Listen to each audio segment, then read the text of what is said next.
রমাদান মাস উপলক্ষে বিশেষ বলতে চাই, তার প্রথম আমলটি হলো চাঁদ দেখা। রমাদান মাসের চাঁদ শাবানের শেষ দিনে আমরা পশ্চিম আকাশে তালাশ করব, অনুসন্ধান করব। নবী করিম সাল্লাল্লাহু আলাইহি সাল্লাম বলেছেন, সুমু লিরুইয়াতিহি ওয়া আফতিরু লিরুইয়াতিহি, তোমরা চাঁদ দেখে রোজা রাখো আর চাঁদ দেখে তোমরা ঈদ উদযাপন করবে। অতএব মুসলমান রমজান মাসে সিয়াম সাধনা শুরু করবে চাঁদ দেখে, এবং সিয়াম ছেড়ে ঈদ উদযাপন করবে সেটাও চাঁদ দেখে করবে।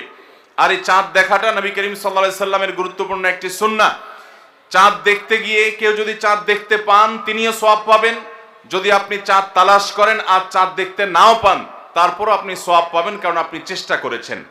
চাঁদ দেখার একটি দোয়া নবী সাল্লাল্লাহু আলাইহি সাল্লাম আমাদেরকে শিক্ষা দিয়েছেন, আর সেটা হলো আল্লাহুম্মা আহিল্লাহু আলাইনা বিল ইয়ুমনি ওয়াল ঈমান ওয়াস সালামাতি ওয়াল ইসলাম রব্বি ওয়া রাব্বুকাল্লাহ। যার অর্থ হলো, হে আল্লাহ, এই নতুন চাঁদ নতুন মাসটিকে আপনি আমাদের জন্য বরকতময় করে দিন, ঈমানময় করে দিন। ঈমানের সাথে যেন এই মাসে আমরা সময় কাটাতে পারি, অতিবাহিত করতে পারি, এবং নিরাপত্তা, শান্তি এবং ইসলামের উপর যেন আমরা থাকতে পারি। হে চাঁদ, তোমার এবং আমার পালনকর্তা এক আল্লাহ। এই দোয়া পাঠ করা সুন্নাত চাঁদ দেখার পর। আবার দোয়াটি বলছি, আল্লাহুম্মা আহিল্লাহু আলাইনা বিল ইয়ুমনি ওয়াল ঈমান ওয়াস সালামাতি ওয়াল ইসলাম রব্বি ওয়া রাব্বুকাল্লাহ। এটা সেই সকল সৌভাগ্যবান মানুষরা পড়বেন যারা চাঁদ দেখতে পেয়েছেন। অতএব রমাদানকে কেন্দ্র করে সর্বপ্রথম আমাদের যে আমলটি হবে তা হলো শাবানের শেষ দিবসে আমরা পশ্চিম আকাশে চাঁদ তালাশ করব ইনশাআল্লাহ। আজকাল আমরা বেশিরভাগ মানুষ চাঁদ তালাশ করি ফেসবুকে, সোশ্যাল মিডিয়াতে। আমরা ফেসবুক বা সোশ্যাল মিডিয়া থেকে নিউজ নিতেই পারি, কিন্তু আমার একজন মুসলমান হিসাবে কর্তব্য হলো আমি পশ্চিম আকাশে শাবানের শেষ দিবসে চাঁদ তালাশ করব। আমরা যদি চাঁদ তালাশ না করি, আমরা যদি চাঁদ না দেখি, তাহলে চাঁদ দেখা কমিটি কিভাবে তারা চাঁদ উঠার সংবাদ ঘোষণা করবে? অতএব চাঁদ দেখার যে আমল, সেটি আমাদের সমাজ থেকে যে বিলুপ্ত হয়ে গেছে, সে আমলটাকে আমাদের আবার পুনর্জীবন দিতে হবে। প্রতিটি পাড়ায় মহল্লায় আমরা আনন্দ উৎসবের সাথে রমাদানের চাঁদ তালাশ করব, এবং ঈদুল ফিতরের জন্য, অন্যান্য মাসের জন্য আমরা চাঁদ তালাশ করব। কেউ যদি চাঁদ না দেখে একটা এলাকাতে, তাহলে সবাই গুনাহগার হবে। কিছু না কিছু মানুষ অবশ্যই চাঁদ দেখতে হবে, তা না হলে ফরজে কিফায়া তরক করার গুনাহগার সবাইকে হতে হবে। অতএব রমজানের প্রথম আমল হলো শাবানের শেষ দিবসে আমরা পশ্চিম আকাশে সন্ধ্যায় চাঁদ তালাশ করব। চাঁদ দেখতে পেলে দোয়া করব, আর যদি চাঁদ দেখতে না পাই তবু আমি সওয়াব পাবো। আল্লাহ আমাদের সবাইকে আমলটা করার তৌফিক দান করুন। রমাদানের দ্বিতীয় আমল হলো সবচেয়ে গুরুত্বপূর্ণ আমল, সেটা হলো সিয়াম সাধনা, রোজা রাখা। প্রত্যেক প্রাপ্তবয়স্ক সুস্থ মস্তিষ্ক সম্পন্ন নারী এবং পুরুষ তিনি যদি মুসলমান হয়ে থাকেন, তাহলে সেক্ষেত্রে তার উপরে আল্লাহ রাব্বুল আলামিন রমাদানের দিনের বেলায় রোজা রাখা, সিয়াম সাধনাকে ফরজ করেছেন। প্রত্যেক প্রাপ্তবয়স্ক মুসলিম নারী এবং পুরুষ যদি সুস্থ সবল হয়ে থাকেন, আল্লাহ রাব্বুল আলামিন এই ফরজটাকে পালন করতে হবে। আল্লাহ বলেছেন, কুতিবা আলাইকুমুস সিয়াম, তোমাদের উপরে রোজা রাখাটাকে ফরজ করা হয়েছে। অতএব রমজানের দিনের বেলা রোজা রাখা হলো রমজানের সবচেয়ে বড় আমল। এটা হলো দ্বিতীয় আমল বলেছি। নাম্বার 3, রমাদান মাস উপলক্ষে রাতের বেলা তারাবির নামাজ আদায় করা, এটা রমাদানের তৃতীয় আমল। নবী করিম সাল্লাল্লাহু আলাইহি সাল্লাম বলেছেন, মান কামা রমাদানা ঈমানান ওয়া ইহতিসাবা গুফিরা লাহু মা তাকাদ্দামা মিন যামবি। যে ব্যক্তি রমজান মাসে রাতে দাঁড়িয়ে ঈমানের সাথে, ইখলাসের সাথে আল্লাহর কাছ থেকে সওয়াব পাওয়ার আশায় তারাবির নামাজ পড়বে, তার পূর্বের সমস্ত গুনাহ খাতা মাফ করে দেওয়া হবে। মুহতারাম হাজিরিন, অতএব রমজানের এই তৃতীয় আমল তারাবির নামাজটাও আমাদেরকে সুন্দর করে ধীরস্থিরতার সাথে উত্তম রূপে আদায় করার চেষ্টা করতে হবে। এটা হলো রমজানের তৃতীয় আমল। মা বোনরা বাসা বাড়িতে নিজ জায়গায় এবং পুরুষরা মসজিদে জামাতের সাথে তারাবির নামাজ আদায় করার চেষ্টা করবেন। এই তারাবির সালাত, এটা হলো রমজানের তৃতীয় আমল।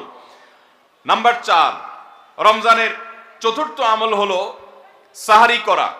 আমরা অনেকে ইচ্ছাকৃতভাবে সাহারি করি না, হয়তো কখনো ভালো লাগে না সাহারি করতে, খাওয়ার রুচি থাকে না, আমরা সাহারি খাই না। সাহারি খাওয়া ছাড়াও যদি কেউ রোজা রাখে, রোজা হয়ে যাবে, কিন্তু সাহারি খেলে আপনার খাদ্য গ্রহণ হবে, পাশাপাশি আপনি সওয়াব লাভ করবেন।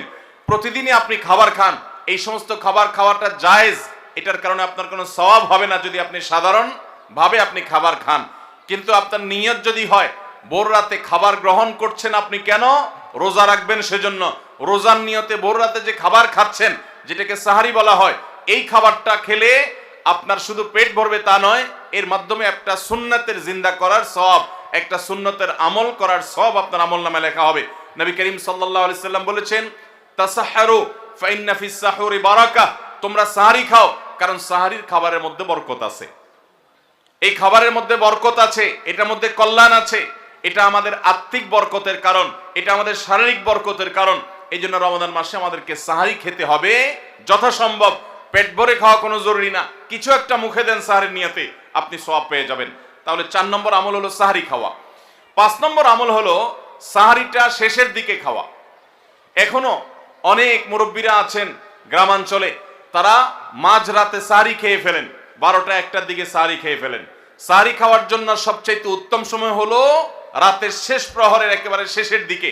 নবী করিম সাল্লাল্লাহু আলাইহি ওয়াসাল্লাম তিনি রমজানের রোজার জন্য সাহারি খেতেন, সাধারণ রোজার জন্য সাহারি খেতেন এত দেরি করে যে তার সাহারি খাওয়া শেষ হলে ফজরের ওয়াক্ত এবং ফজরের আজানের ওয়াক্ত শুরু হওয়ার আগে মাঝখানে 50টা আয়াত তেলাওয়াত করার মতো গ্যাপ তিনি রাখতেন।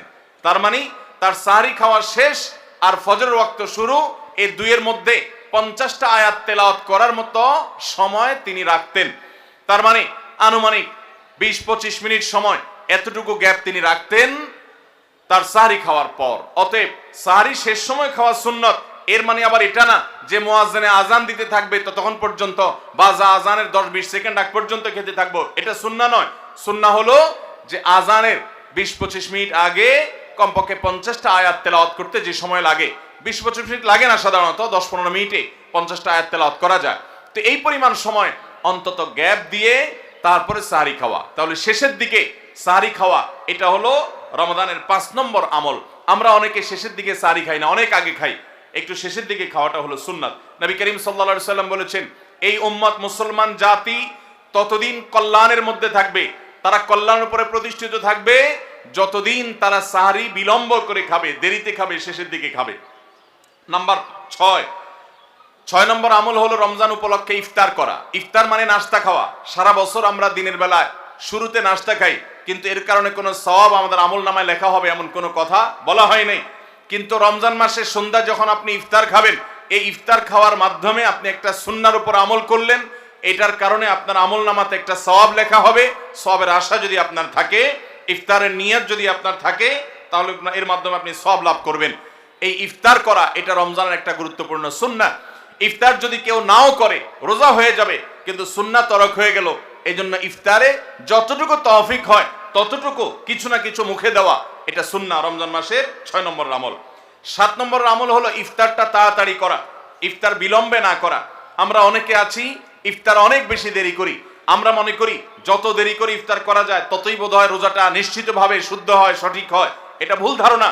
নবী করিম সাল্লাল্লাহু আলাইহি সাল্লাম বলেছেন, যতদিন পর্যন্ত এই উম্মত মুসলমান জাতি ইফতার দ্রুততার সাথে করবে, অর্থাৎ ওয়াক্ত হওয়ার পর আর বিলম্ব করবে না, ততদিন পর্যন্ত তারা কল্যাণের মধ্যে থাকবে। এক্ষেত্রেও সাহরির মতো একই কথা প্রযোজ্য, যে দ্রুততার সাথে মানে এই নয় যে একবারে সেকেন্ড হিসাব করে ফেলতে হবে, তবে যতটুকু সম্ভব নিশ্চিত হয়ে গেছেন সূর্য ডুবে গেছে আর বিলম্ব না করে ইফতার করাটাই হলো সুন্নাহ। এবং এক্ষেত্রে আমরা অনেক অবহেলা করি, অনেক দেরি করে ইফতার করি, চতুর্দিকে অন্ধকার হয়ে যাওয়ার পরে ইফতার করে।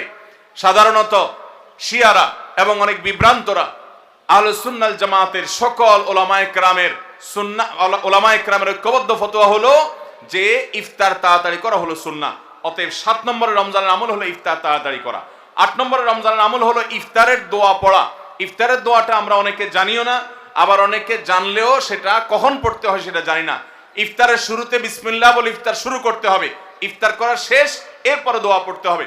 আমরা অনেকে ইফতারের আগে দোয়া পড়ি, এই দোয়াটা ইফতার দোয়াটা পড়তে হয় ইফতারের পরে। দোয়াটা হলো যাহাবাজ জামা ওয়াবতাল্লাতিল উরুক ওয়া সাবাতাল আজরু ইনশাআল্লাহ। এটা হলো দোয়া।